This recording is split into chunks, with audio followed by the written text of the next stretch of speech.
મહત્વના સમાચાર મળી રહ્યા છે છોટાઉદેપુરથી। છોટાઉદેપુર જિલ્લાના બોડેલી પંથકમાં મોડાસરથી રંગલી સુધીના બિસ્માર રોડ મુદ્દે લોકોમાં ભારે રોષ ફાટી નીકળ્યો છે। જે 56 કરોડ રૂપિયાનો ખર્ચ મંજૂર થવા છતાં રસ્તાનું કામ શરૂ ન થતા સ્થાનિકોએ વડા તળાવ ચોકડી ખાતે ચક્કાજામ કરીને અનોખો રીતે વિરોધ નોંધવામાં આવ્યો છે। જે રોડ પર બેસી રામધૂન ગાઈ તંત્રને જગાડવાનો પ્રયાસ કરવામાં આવી રહ્યો છે।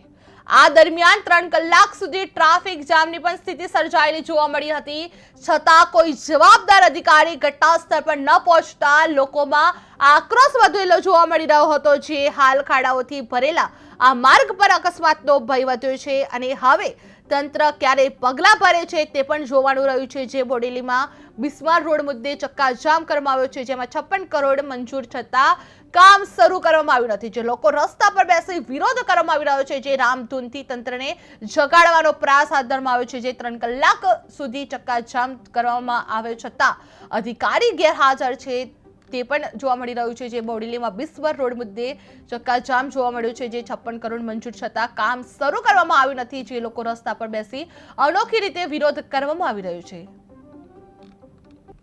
3 કલાકથી અમે આ રસ્તા રોકો આંદોલન કર્યું છે। આ આંદોલન કર્યા પછી 3 કલાકથી અમે બોડેલી કાર્યપાલક ઇજનેરને અમે ફોન કરીએ છીએ, ફોન ઉપાડતા નથી। ત્યારબાદ અમે છોટાઉદેપુર ફોન કર્યો, છોટાઉદેપુર ફોન સાહેબનો સ્વિચ ઓફ આવે છે। અહીંયા વાહનો વાળા એટલા બધા હેરાન થાય છે જેની કોઈ હદ નહીં। મોડાસરથી લઈ અને રંગલી 4 રસ્તા સુધીનું ટ્રાફિક જામ થઈ ગયું છે। અધિકારીઓ મોજમાં પડી ગયા છે, રજા છે, કોઈ આવતું નથી। આજે શેની રજા હોય, ચીટી ચારની રજા હોય, પણ એમનો કઈક ઓફિસ તો ખુલ્લી હોય કે ના હોય, બરાબર, કોઈ અમારું સાંભળવા તૈયાર નથી અને ફોન ઉપાડવા તૈયાર નહીં। છેલ્લા આજે એવું નહીં, અમે ઘણા સમયથી એમને ફોન કર્યો છે બોડેલી, આ લોકો ફોન ઉપાડવા તૈયાર નથી। અમારી માંગ એટલી છે કે અહીંયા આગળ આવે અને આ રસ્તો ખુલ્લો કરાવે। જ્યાં સુધી અધિકારી નહીં આવે ત્યાં સુધી અમે રસ્તો ખોલવાના નથી। જયેન્દ્રસિંહ વાસદિયા, સંસદ સભ્ય અને ધારાસભ્ય શ્રીઓના પ્રયત્નથી કામને મંજૂરી મળી છે।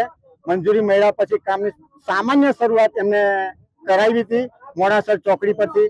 ત્યાર પછી આ અંગારી કામમાં બિલકુલ પ્રગતિ